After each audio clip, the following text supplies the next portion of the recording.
국민TV 시사 토크 맘마이스 여러분의 힘찬 환호와 함께 시작하겠습니다. 야호! 예스! 대단합니다. 네, 저는 용무녀 정영진이고요. 네, 저는 팟캐스트계의 문재인 최욱입니다. 반갑습니다. 네.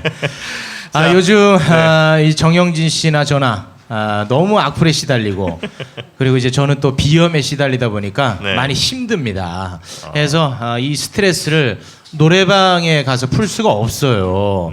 네, 집에서 좀 풀어야 됩니다. 노래방은 또 사람들이 다 알아보니까. 그렇죠. 네. 그래서 여러분에게 스트레스 해소에 도움이 되는 제품을 하나 소개해드릴까 합니다. 네, 경진 마스컴의 하이밴드란 제품이죠? 그렇습니다. 네. 이게 그 일전에 맘마이스에서 광고가 되고 네. 대박 상품으로 거듭났습니다. 네. 제가 힘들고 지칠 때마다 네. 집에서 부르는 노래가 있습니다. 오늘도 그 부릅니까? 노래를 한 곡도 제가 불러드리겠습니다. 이게 이제 이 마이크랑 여기 모든 게 다 세트입니다. 스피커까지 같이 네, 스피커까지 들어있는 여기 거고. 다 있는 거예요. 네. 예, 제가 최욱 씨가 노래를 되게 못하는데 그렇죠. 저거로 부르면 네. 가수처럼 부를 수 있는 거죠? 그렇습니다. 제가 힘들고 지칠 때마다 부르는 노래를 한 소절 불러드리겠습니다.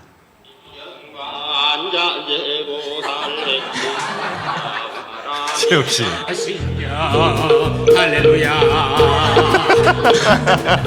스트레스가 한 방에 해소됩니다. 야, 그런 음악도 있군요. 그렇습니다. 네, 여러분이 원하시는 모든 음악을 네. USB를 통해서. 그렇습니다. 네. USB를 이렇게 꼬리처럼 꽂아만 주시면은 네. 된다는 겁니다. 자, 이 제품 사고 싶으신 분들은요 1544-4565 1544-4565로 전화를 주시거나 아니면 인터넷 검색창에 경진 마스컴 이렇게 검색하시면 편하게 구매하실 수가.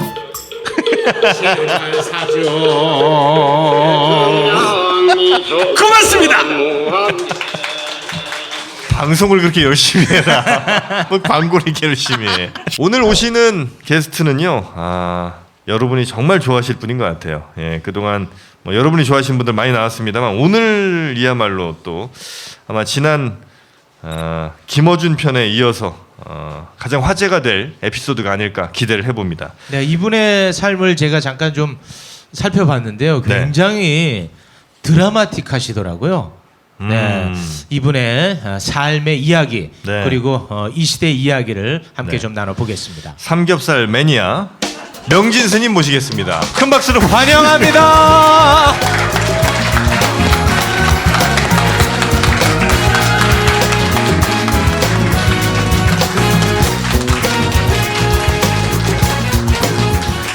네, 우리 저 명진 스님, 예, 많은 분들이 또 좋아하시는데 네. 예, 인사를 좀 부탁드리겠습니다. 아멘.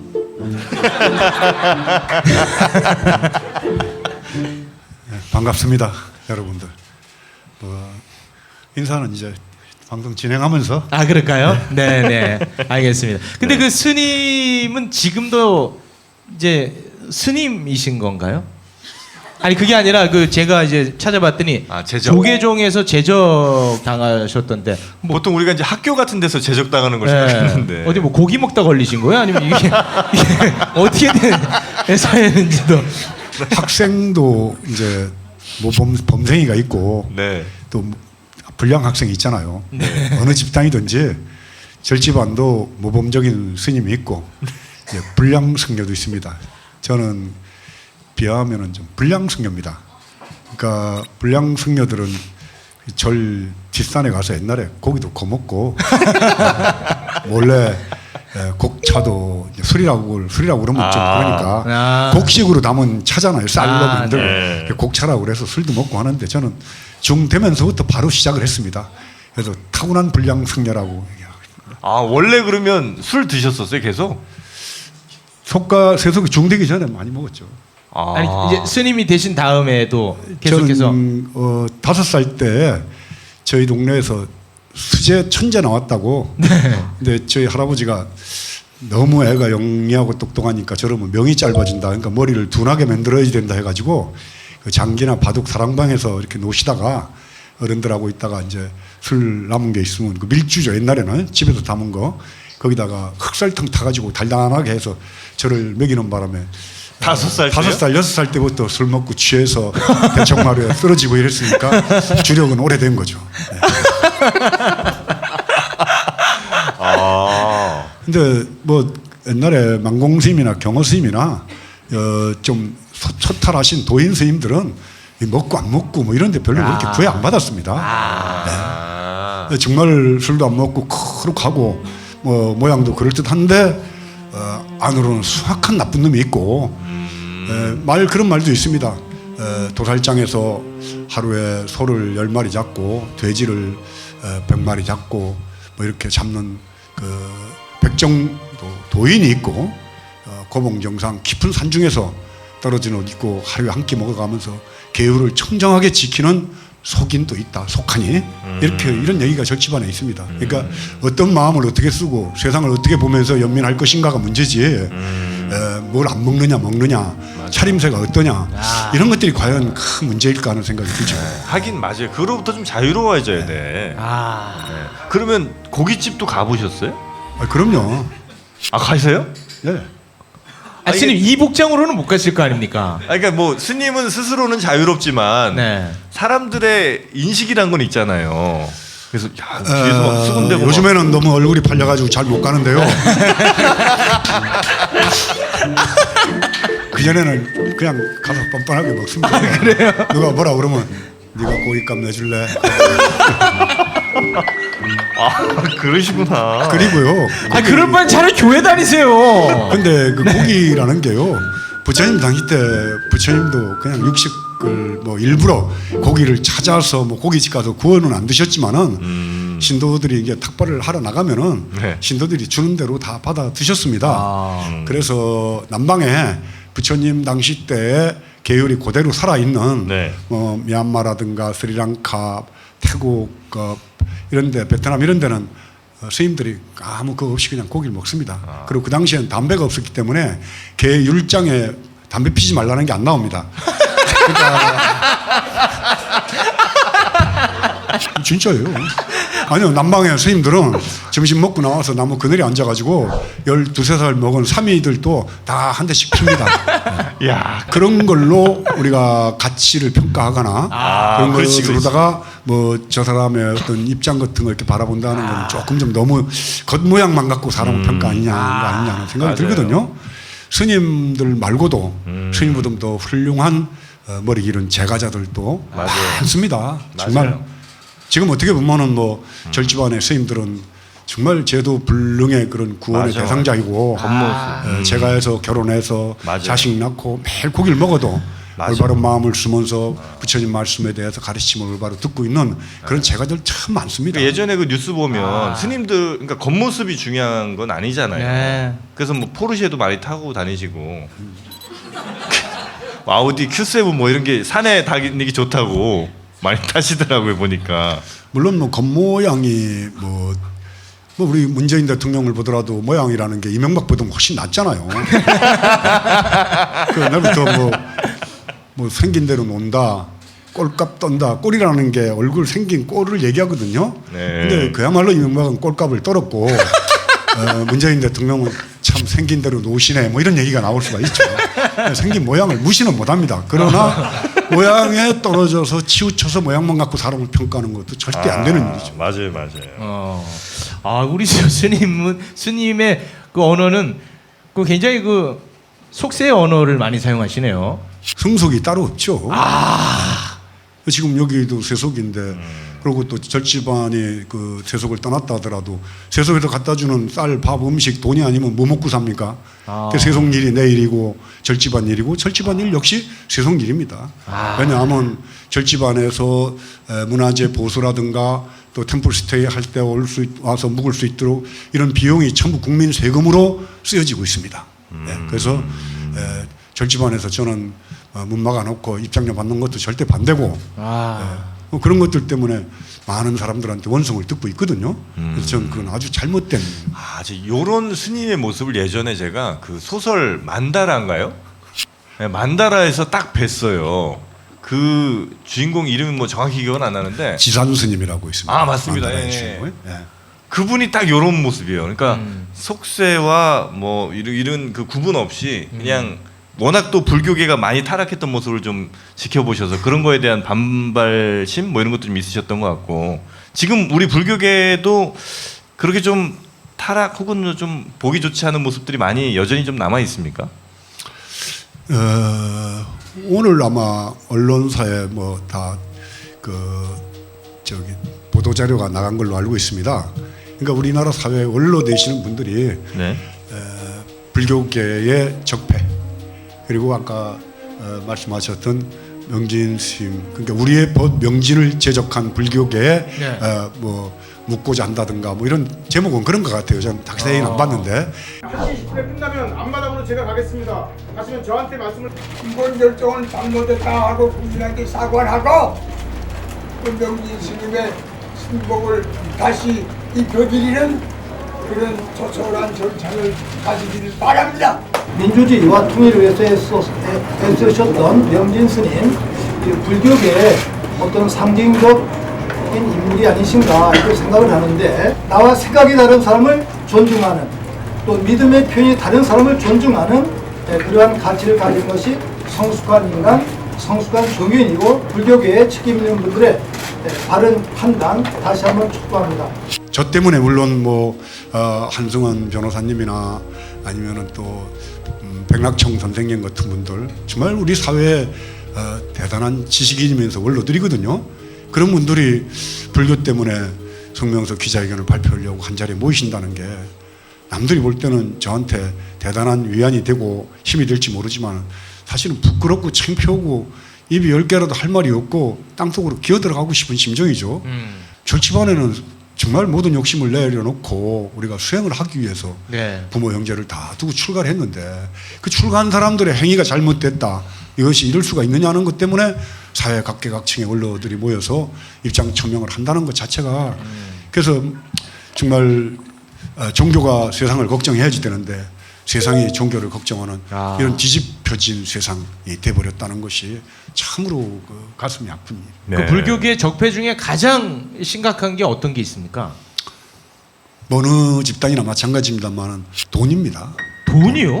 물적 욕망 같은 것들이 천민 자본주의가 한국 사회에 들어오면서 정말 뭐 일반적인 삶 속에서도 그렇지만은 산중 깊은 곳까지 이제 돈의 위력, 천민 자본주의, 자본의 위력이 발동을 하면서 요즘 스님들이 거의 다 저 총원장 선거부터 본사주지 선거, 종회의원 선거 웬만한큼 좀 돈이 된다는 절 주지로 갈 때는 다 돈 거래 없이 이루어지는 일이 거의 없다라고 보면 아 그래요? 됩니다.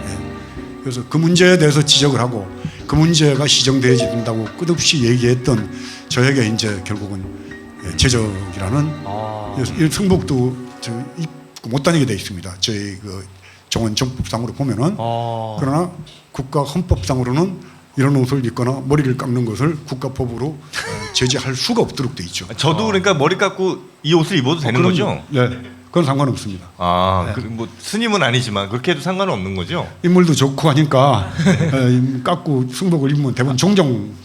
아 그쪽에 좀 시장성이 있겠습니까? 아 그럼요. 아 그러면 주지 스님 어느 절의 주지 스님이 되려면 어떤 절차가 있어야 되는 거예요? 일단 이제 행자생활 기본 교육을 네. 마치고 그 다음에 계를 받죠.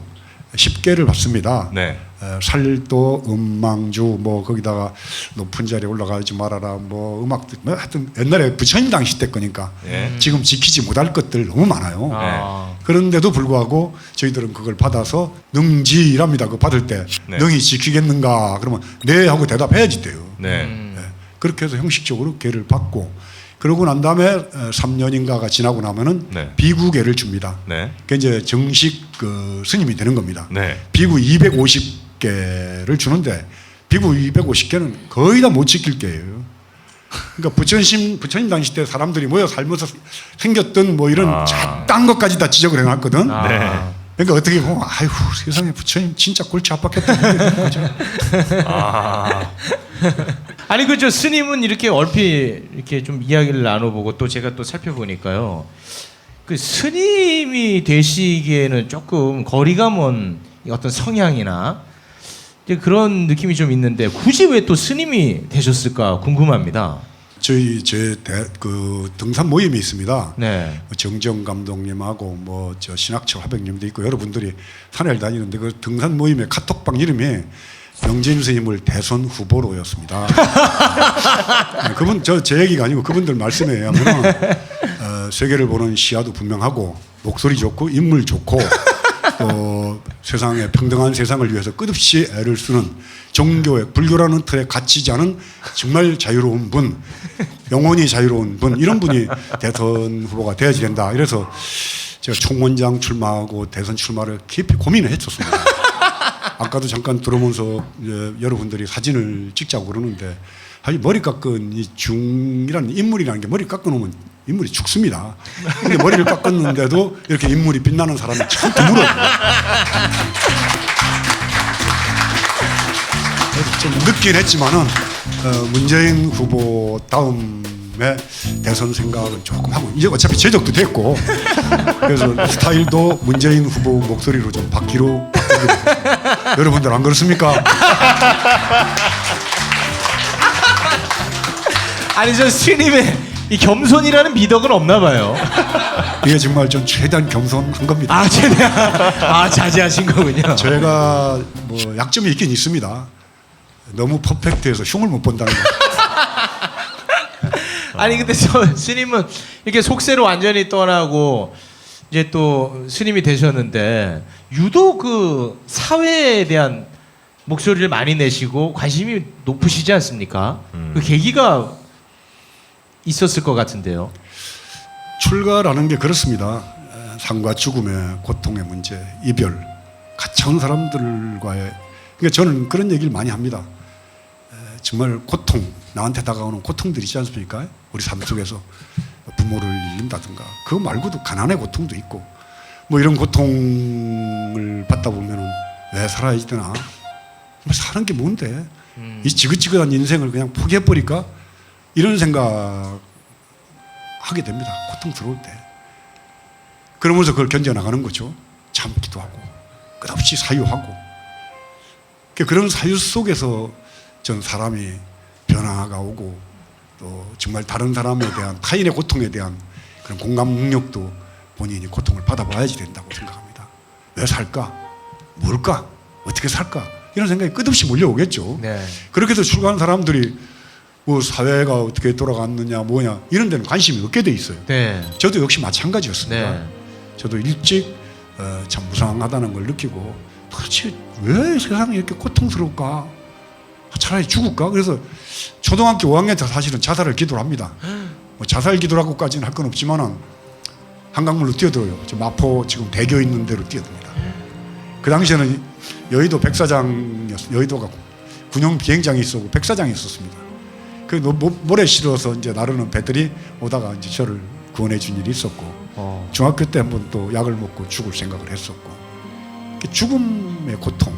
근데 사실 지내놓고 생각하니까 내가 그런 고통이 없었더라면은 과연 내가 오늘날 이렇게 출가를 했으며 또한 다른 사람들의 고통에 대해서 이렇게 같이 공감하고 아파하고 눈물을 흘릴 수 있는 사람이 되었을까 그런 생각이 듭니다.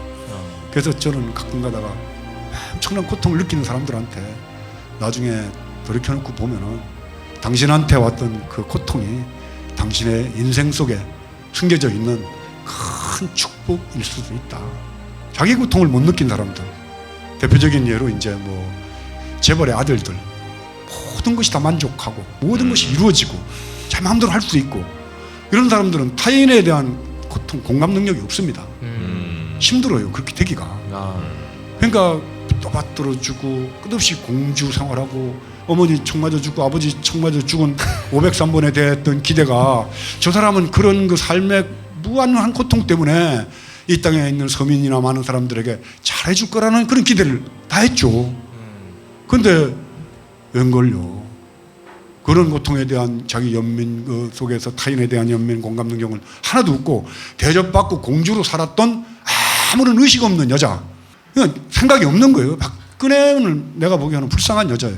그러니까 거기 붙어 있었던 김기춘이라든가 서청원이라든가 이따위 정치한다고 그러면서 박근혜를 대선 후보로 박정희의 그 후광과 박근혜 불쌍한 그 동정심을 유발시켜서 표를 얻으려 했던 정치하는 이놈들이야말로 정말 쓰레기 같은 개 아들 놈들이죠. 사실은 그게 돼지 같은 놈들이죠. 예. 그래서 얘기가 지금 딴 데로 많이 가 있고 너무 좋습니다 지금. 아니 스님 치고 너무 화가 많은 거 아닙니까? 아 웬만한 보통 사람보다 화가 더 많으신 것 같아요. 아까 뭘 물어봤는데 여기까지. 아 제가 여쭤본 거는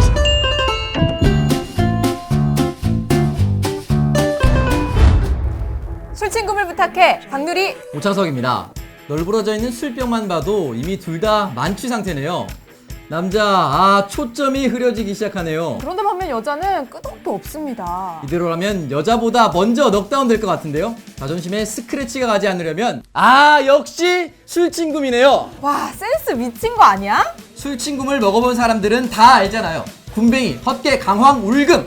상쾌한 아침을 위한 핫 아이템 아니겠습니까? 아니 그런데 군뱅이가 얼마나 비싼데 그게 진짜 다 들어갔다고요? 그럼요. 헛개와 가격 차이가 무려 15배. 상쾌한 아침을 위해 아낌없이 넣었습니다. 먹어보면 압니다. 상쾌한 아침을 위한 술친구. 오창석 박누리의 메이킹 필름이 궁금하신 분들은 네이버에서 술친굼을 검색하세요. 네이버 모텔이 아닙니다. 미친 거 아니야? 오늘은 첫 광고니까 여러 걸음 더 들어가 보도록 하겠습니다. 대마시안샵 어떤 곳입니까? 우리가 물건 살 때요. 네. 어디가 물건이 좋은지, 어느 물건이 싼지 네. 항상 비교 검색해 구입하지 않습니까? 굉장히 귀찮고 피곤하고 힘들고 짜증나는 작업이죠. 그런데 대마시안 샵은 말이에요. 검증된 우수한 제품을 모아서 인터넷 최저가보다 더 싸게 공급해주고 있어요. 비싸 보이는데요? 예, 이거는 소니 정품 헤드폰인데요. 오. 인터넷 최저가보다 무려 26,100원이나 더 쌉니다. 아니 어떻게 그런 게 가능하죠? 저희 보신 적 없죠? 대마시안샵은 오늘도 저희 같은 애들을 쓰면서 최저가를 실현해내고 있습니다. 대마시안샵 소식이었습니다.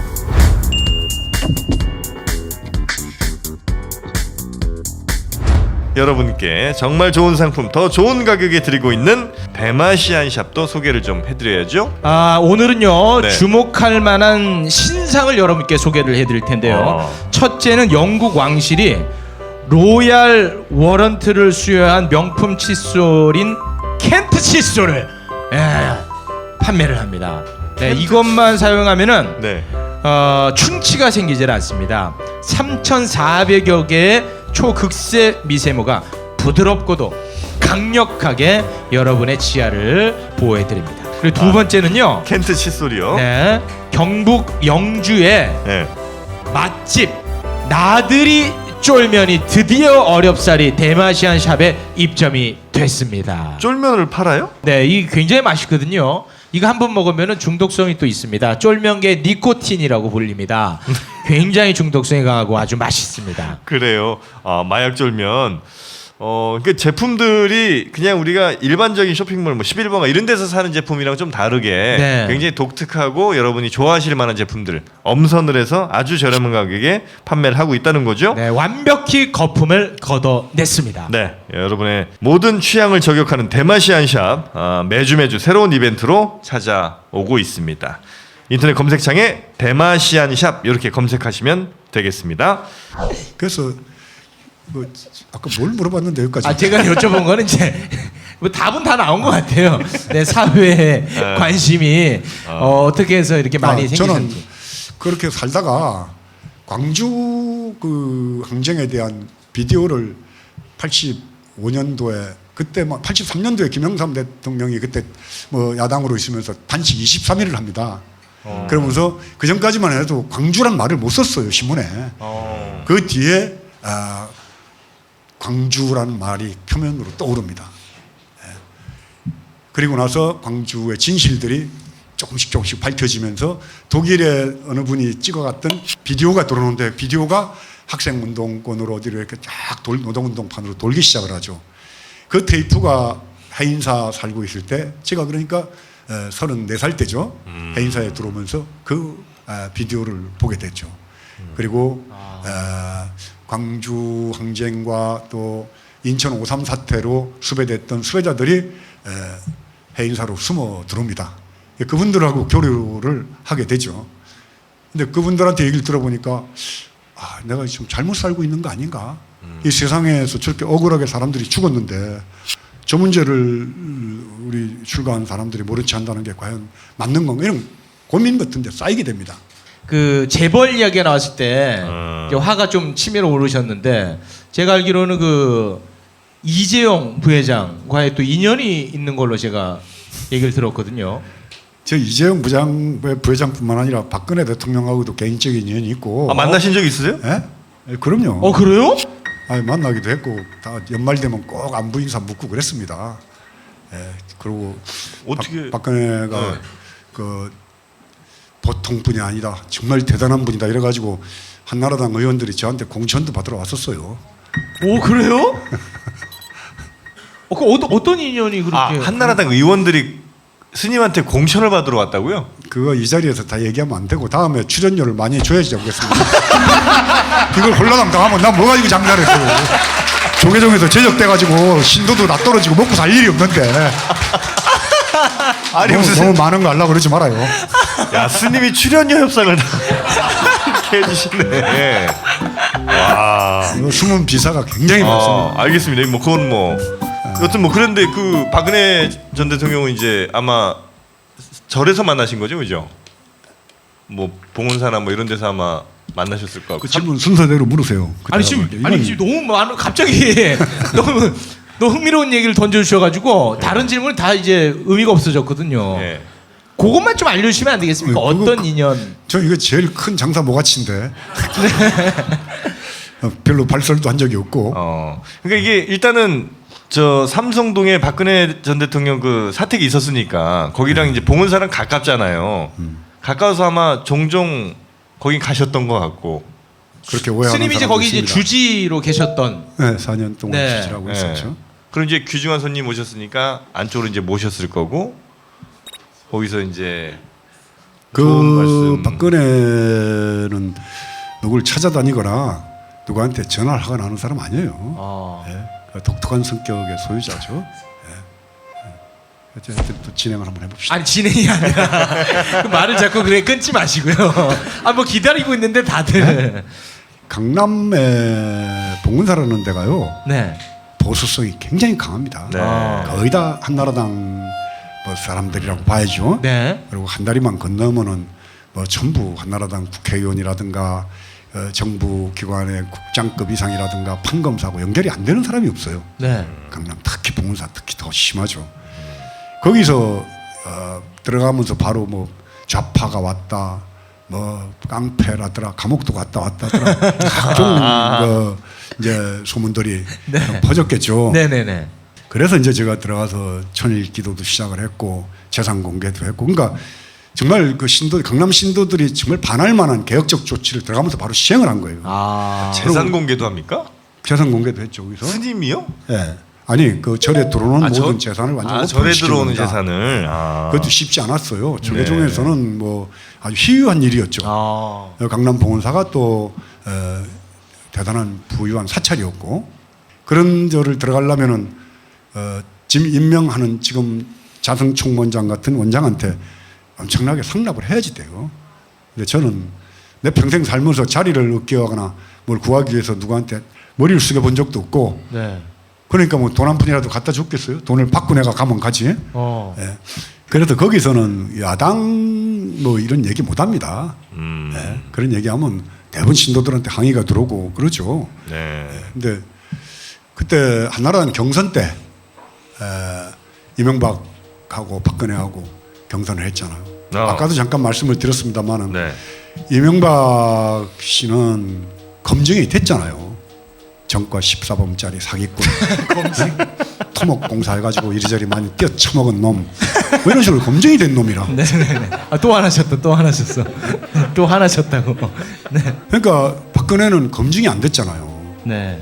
뭔가 저 사람은 원칙도 지킬 것 같기도 하고, 뭔가 하여튼 그 잘할 것 같다는 느낌이 들어요.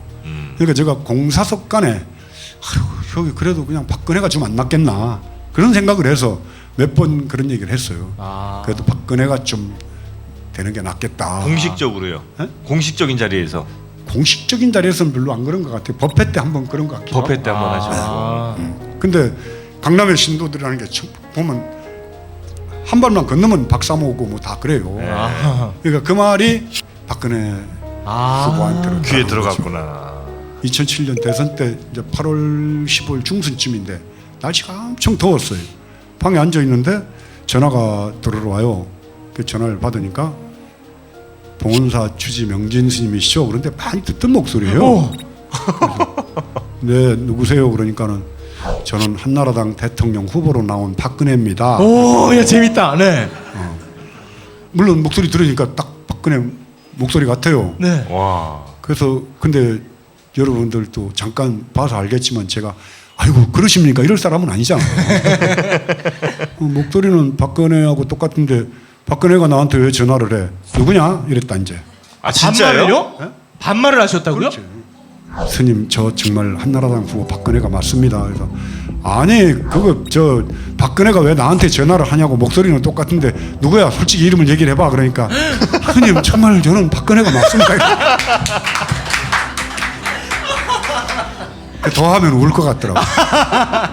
그래서 제가 박근혜 후보 같으면은 저한테 무슨 이유로 전화를 하셨습니까? 네. 그러니까 사실은 오늘이 어머님이 돌아가신 8월 15일 날이 그 8.15 행사 때 총격을 받은 날이잖아요. 네네. 그날이 8월 15일이었어요.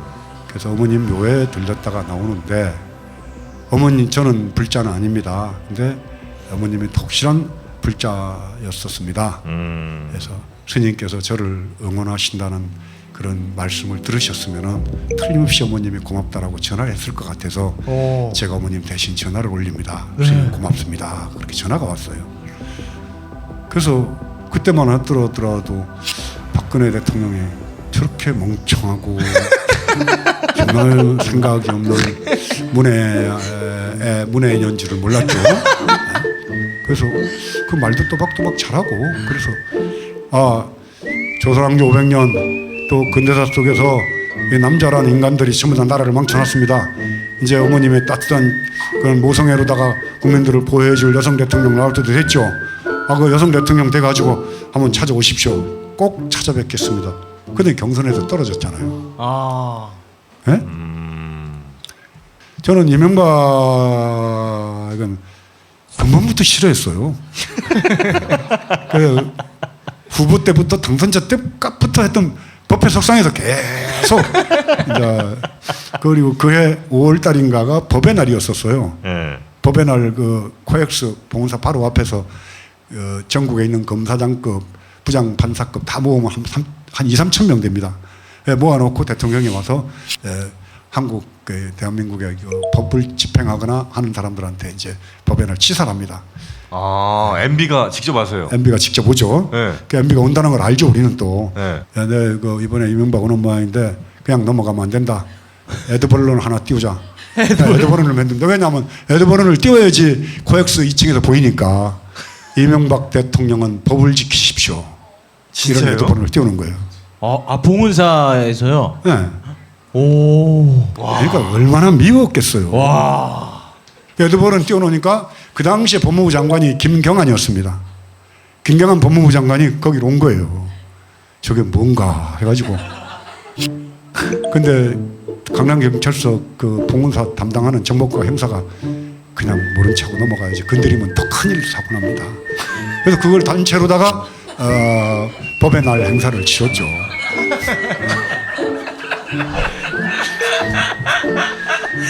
그때까지만 해도 박근혜 전 대통령에 대해서 약간 그래도 뭐 비판적 호감 혹은 뭐 그냥 괜찮을 수도 있겠다 이 정도 생각은 하셨던 거네요. 예. 그랬었죠.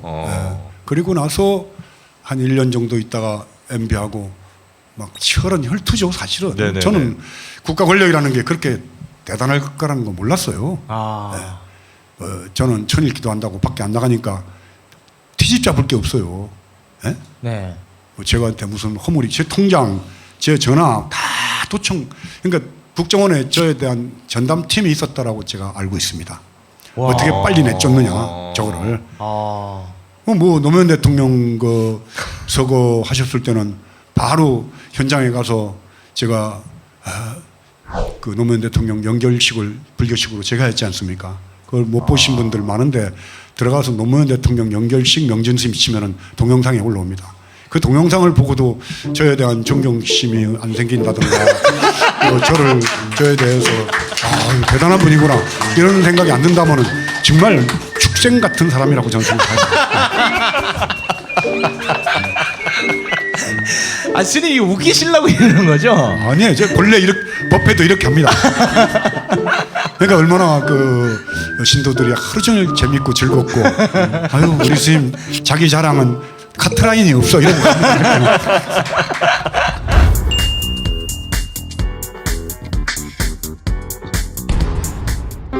비타민 엔젤스는 생각했습니다. 어떻게 하면 더 좋은 유산균을 만들 수 있을까? 세계 1등 원료회사를 찾아 그중 제일 좋은 원료로 유산균을 만들자. 여러 논문과 인체 시험으로 장 건강에 유익함이 입증된 프로바이오틱스 비지. 인터넷 검색창에 프로바이오틱스 비지를 쳐보세요. 캠핑에서 빠져서는 안 되는 것 뭐가 있을까요? 텐트? 의자? 여자친구? 더 중요한 게 있잖아요. 아, 아이스박스! 캠핑장에 도착하자마자 이미 미지근해진 음식들에 속상한 적 많으시죠? 그래서 세이블 대원 산업이 준비했습니다. 이중 뚜껑의 단열 구조로 우수한 단열 효과. 아이스박스에 테이블 기능을 더한 편리함. 바퀴와 손잡이로 간편하게 이동 가능. 캠핑의 든든한 동반자 세이블 대원 산업 아이스박스. 검색창에 세이블 대원 산업을 검색하세요. 진짜 시원해요. 진짜 시원. 초기 비용, 세금 혜택, 감가상각, 보험료 할증? 차 타는데 뭐가 이렇게 복잡해? 이제 자동차 선택만 하십시오. 초기 비용에 고민 없이 편리하게 신차 노트가 도와드립니다. 전국 메이저 렌트 리스 업체 15군데와의 업무 제휴로 원하는 차종과 조건에 따라 최적화된 맞춤 견적서를 제시합니다. 이제는 복잡한 비용 걱정, 차량 관리 걱정 전부 신차 노트가 책임집니다. 승용차, SUV, 수입차, 법인 차량 원하는 차를 선택하고 월 렌탈료만 납부하세요. 검색창에 신차 노트를 검색하세요.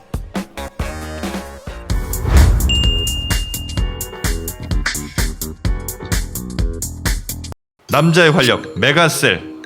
남자한테 좋은 모든 성분을 딱 한 알에 담았습니다. 이거는 이제 우리 최욱 씨 같은 좀 남성성이 부족한 분들이 드시면 굉장히 도움이 되는 그런 약이죠. 특히나 전립선에 욕심 나시는 분들 이거 하나리면 모든 게 해결됩니다. 전립선, 면역력, 지구력, 시각 보호, 뼈 건강, 세포 보호 모든 것이 이 한 알로 해결이 됩니다. 안 되는 게 없네요. 없어요. 네. 키도 큽니다. 최욱 씨. 정말입니다. 자, 뭐 산수유, 홍삼, 뭐 흑마늘, 동충하초, 마카, 또 토마토 추출 분말까지 안 먹을 이유가 없는 고려 생활 건강의 메가셀. 하루 한 알로 여러분의 활력을, 특히나 여름 되면 힘 빠지기 쉬운데 여러분의 활력을 찾으시길 바라겠습니다. 메가셀이었습니다. 그래서 이 박근혜 대통령이 이제 그 당시에는 그냥 국회의원이었을 거예요. 그래서 연락이 와요. 그 국회의원한테 박근혜 의원께서 명기심을 꼭 찾아뵙겠다 그러는데 허락을 바랍니다. 그 저한테 연락이 왔길래 그래서 오라 그래라. 절이라는 데는 가난한 사람도 오고 부자도 오고 깡패도 오고 도둑놈도 오고 다 절에 와서 부처님 앞에 이렇게 얼굴 보면서 마음 다스리는 곳인데 박근혜라고 무슨 고위민이었겠느냐. 오락해라. 그렇게 해서 이제 봉은사 방문을 합니다. 근데 그때는 제가 잘 몰랐는데 지내놓고 생각하니까 나한테 한마디도 얘기한 기억이 안 나요. 나만 얘기를 했지. 한 1시간 차를 마시면서 얘기를 했는데 다만 한 번은 이제 너무 막 잘 웃더라고요. 그때만 해도 얼굴이 청초한 소녀 같은 느낌이었어요. 그래서 참 인상이 좋다고 그러고 그 당시에 봉은사는 다 대학교 총학생회장 출신으로 국가보안법이나 집시법으로 감옥 안 갔다 온 사람은 거기에 직원으로 들어올 수가 없다는 말이 나올 정도로 전부 운동권들이 포진하고 있을 때입니다. 근데 그 친구들이 전부 다 스님 생각보다 사람이 괜찮아 보입니다. 나도 야 그렇지 그 좀 괜찮아 보인다. 이러고 본인도 나가면서 같이 그 옆에 따라와서 수행했던 국회의원들한테 정말 대단한 스님이다. 거기 앉아서도 내가 이명박 욕을 대놓고 쥐새끼라고 했거든요. 그러니까 얼마나 좋으셨겠어. 그래서 한번 방문해가지고 간 뒤에 이제 연말에 제가 봉은사에서 나오고 난 다음에 안부 전화가 왔더라고요. 그 얘기는 다음에 하도록 하죠.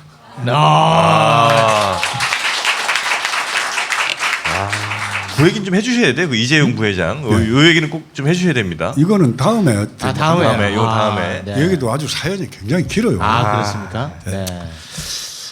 이야기가 재밌는 것들이 많은데 자꾸 너무 좀 다음에 하신다고 하니까. 스님은 사춘기라는 책 보신 분 손들어 보세요. 스님은 사춘기요? 그 제가 처음 쓴 책입니다. 광고도 못했고 무조건 출판사에서 그렇게 했기 때문에 책은 많이 안 나갔어요. 그냥 5만 권 나가고 말았습니다. 사실은 그 책을 낼 때는 한 100만 권 예산하고 이걸로 참 돈을 벌어서 생계를 유지해야겠다, 노후도 장만해야겠다 그랬는데 광고가 좀 약했고 그 마케팅 전략이 없었어요. 근데 책은 내가 보기에는 이거는 뭐 세계 문학 전집에 들어가도 손색이 없을 정도의 명작이었는데 이재용 사장이 그걸 봅니다. 네, 2번을 봤대요. 너무 재밌어서 눈물도 많이 나더라. 불교를 이렇게 쉽게 알아듣기 쉽게 재밌게 설명해 놓은 책은 처음 봤다. 그 당시에 스티브 잡스가 살아 있었습니다. 네. 그래서 이 책 번역해서 꼭 스티브 잡스한테 보내주고 싶다고 그래가지고 저하고 책 번역 때문에 만나서 얘기를 자리에 한 적이 있었습니다. 네. 이재용 부회장이랑요? 네. 와, 책 번역 때문에? 책을 번역해서 네. 그러니까 하드웨어는 그 애플이 삼성 걸 갖다 쓰나 봐요. 미국에서 접촉을 하나 봐. 근데 스티브 잡스가 독실한 불교 신자거든요. 중이 되려고 그랬잖아요. 일본에서 머리 깎고. 근데 일본의 그 선사 잡스의 스승이 너는 스님이 되지 말고 이 사회를 위해서 열심히 뭘 하도록 하라. 그렇게 해서 이제 요새 얘기하는 이제 이런 그 전기 발명보다 더한 우리 문명의 전환을 일으킨 게 잡스 때문이라고 저는 보거든요. 대단한 그 상상력과 영원히 자유로운 사람, 잡스가. 안 그러면 그런 상상력이 나올 수가 없습니다. 굳어져 있지 않은 사람, 어디에 딱 틀에 갇히지 않은 사유 속에서 나오는 끝없는 상상력이 잡스, 에디슨이라든가 뉴턴이라든가 소크라테스 다 같은 반열을 사람들이죠. 큰 자기 고민 속에서 뭐 뉴턴 같은 아주 유복자잖아요. 그러니까 그런 그 삶의 철학적 인문학적 자유를 못한다는 거죠. 인간과 짐승의 차이입니다. 그게. 그러니까 얼마만큼 고뇌하고 과연 옳은 것인가에 대한 회의하지 않는 인간, 이 인간이 진짜 위험한 인간이에요. 갑자기 또 말이 일로 또 왔네. 저 스님 죄송한데 저 이재용 얘기하다가 코페르니쿠스까지 가셨거든요. 네. 네. 중간에 길을 잘못 가신다 싶었지만 네. 저희가 막을 힘은 없었습니다. 네. 제가 맨날 그래요. 네, 그럼 뭐 이제 새 정부 출범에 뭐 정부에게 바라신 점 뭐 이런 거 혹은 뭐 우리 국민들이 새 정부에 어쩌면 이제 시간이 지나면서 어떤 실수들에 또 실망할 수도 있고 뭐 여러 마음가짐들이 좀 있을 수 있잖아요. 뭐 그렇지 않아도 저 문재인 대통령한테 아주 아주 쓴소리를 하셨습니다. 국민의 눈물을 닦아주겠다면서 이게 뭐 하는 짓입니까? 아주 또 쓴소리를 날리셨습니다. 또 딴 길 가신다 이제 그러면 오늘. 그게 중앙일보에서는 뉴스로 썼더라고요. 그 취임식 날 국민의 눈물을 닦아주는 대통령이 되겠습니다. 그러더니 5.18 때 가가지고 그거 보면서 전 텔레비로 봤는데 그거 보고 안 온 사람도 그건 개 돼지죠. 자꾸 눈물이 나는 거예요. 그래서 아니 저 사람 대통령 취임한 지 얼마 됐다고 국민의 눈물 닦아준다더니 이렇게 눈물 흘리게 만드는 거야. 그래서 페이스북에 글을 올렸습니다. 취임식 때 국민의 눈물을 닦아준다더니 공약을 헌신짝같이 버리고 국민에게 눈물 철철나게 만드는 하면서 점점점 하면서 해놨더니 그게 뭐 SNS 상으로 얼마나 퍼져 나갔는가. 나중에 저는 좀 약간 오글거리더라고요. 사실은 제가 그럴 만한 이유가 있어요. 그 세월호 또 대통령 선거 때 국정원 댓글 사건 국가 공권력이 개입한 사상 최대 부정선거였던 것에 대해서 올바른 대응 안 했습니다. 문재인 대통령. 그리고 세월호 때도 머리를 깎든지 삭발하든지 하면서 같이 싸웠어야 되는데 안 했어요. 그때 그런 얘기를 했습니다. 너희들 야당 아니다. 너희는 그냥 없는 건 안 왔다. 야당하고 여당 사이에 그 말 하나 만들어가지고 어당이라고 그러자. 안 그러면 허당이다. 없으니까. 그러다 너희들 과당 될 거다. 이러면서 뭐 이렇게 만나도 좀 쌀쌀하게 했어요. 그리고 대통령 되면서도 야, 저 참 되면 좋긴 좋은데 되면 제대로 할까 했는데 예상 밖으로 상상 밖으로 엄청난 그 내공도 있고. 네. 그러니까 야당 시절에 그 야당 대표할 때하고는 완전히 바뀌어 버렸단 말이에요. 그래서 좋게 그동안에 그러면 다 와신 상담하면서 칼을 가른 건가? 안 그러면 본래 그런 건가? 사실은 대통령 그 정치해야지 된다고 강력하게 권했던 것도 접니다. 네. 그런데 본인이 스님 저는 정말 정치에는 뜻이 없습니다. 두 번 권할 수 없는 단호함이 있었어요. 봉은사에서 그랬죠. 네. 네. 박희태라고 그 캐디 성추행으로다가 유명해지신 분, 네. 그분이 양산에 출마할 때 거기에 문재인 대통령이 출마를 하면은 무조건 이긴다라고 판단이 나온 거예요, 야당에서. 그래서 여러 사람이 출마를 권하는데 하다 안 되니까 한명숙 이제 서울시장을 나오셨다가 떨어졌죠. 뭐 인연이 저하고도 있습니다만은. 그래서 저한테 전화가 와서 아이고 스님 참 문재인 그쵸 실장 좀 어떻게 저 양산 출마하게 좀 권해주세요. 그래서 제가 봉은사로 좀 모시라고 그랬습니다. 그래서 한 총리하고 문재인 대통령하고 이영희 교수님을 그렇게 모여가지고 문재인 저 실장한테 이제 국회의원 출마를 그렇게 권했는데 그때만 하더라도 정치 안 하신다고 그랬어요. 그래서 나중에 정치하면 보자. 그렇게 별렀는데 정말 이제 잘못하면 세종대왕보다 더 훌륭한 성군이 나올 것 같지 않은가 하는 그런 생각이 듭니다. 실제로 지금 하는 걸로 봐서 그래요. 네. 여러분들도 하여튼 조그만 허물이나 잘못할 수 있어요. 네. 그건 뭐 위장 전입 문제를 너무 확실하게 그 문제에 대해서 공직자 등용 안 하겠다는 얘기 같은 거는 부담이 되는데도 불구하고 그동안에 인사했던 그 보면 정말 그쪽 사람들이 그 얘기하기는 좀 얼굴 부끄럽죠. 그래서 그 문제도 본인이 오늘 풀었다고 그러더라고요. 대통령께서. 그러니까 정말 좋은 분들이 모여서 대한민국 정말 차별 없이 돈이 많아서 불행하고 돈이 없어서 불행한 세상이 대한민국이잖아요. 돈이 많은 사람들은 그 돈 때문에 형제간에 소송하고 재판하고 거의 이제 뭐 이명희 씨하고 이건희 씨하고 소송하면서 형제간에 의 나가지고 쳐다도 안 보고 살고 그 돈 불법으로 상속하다 말고 아들은 또 감옥 가고 아버지는 지금 냉장고에 들어가 있는지 죽었는지 숨이 넘어간 거를 그냥 갖다 놓고 저렇게 하고 아무튼 저게 무슨 세상 인간입니까? 돈 없는 사람은 없어가지고 뼈 아파도 병원에도 못 가고 끼니도 못 먹고 애들 학교 가는데 학원비가 없어가지고 어디 가서 도둑질해. 이렇게 양극화된 세상 이거보다 바꿔놔야지 되거든요. 뭐 무슨 딴 거 할 게 없어요. 정말 있는 사람들이 세금 좀 많이 내고 없는 사람들에 대한 배려를 통해서 한국 사회가 정말 차별 없이 평등하게 없는 것 때문에 서로 안 받도록 하는 세상 만드는데 기초 정도는 닦아놓는 게 저는 문재인 대통령이 꼭 해야 될 일이고 그걸 최우선의 공약으로 삼아야지 된다고 저는 생각합니다. 네. 아이고 듣고 보니까 문재인 대통령이 처음 정치인으로 나가실 때 굉장히 큰 역할을 하셨군요. 제가 안목 있는 사람 보는 안목, 사람 적재적소에 갖다 쓰는 거, 사상, 남북 관계에 대한 거 하나도 뭐 빠지는 게 없어요. 제가 제 자랑이 좀 심해서 그렇지 정말 대선 후보로는 다음에 꼭 밀어주십시오.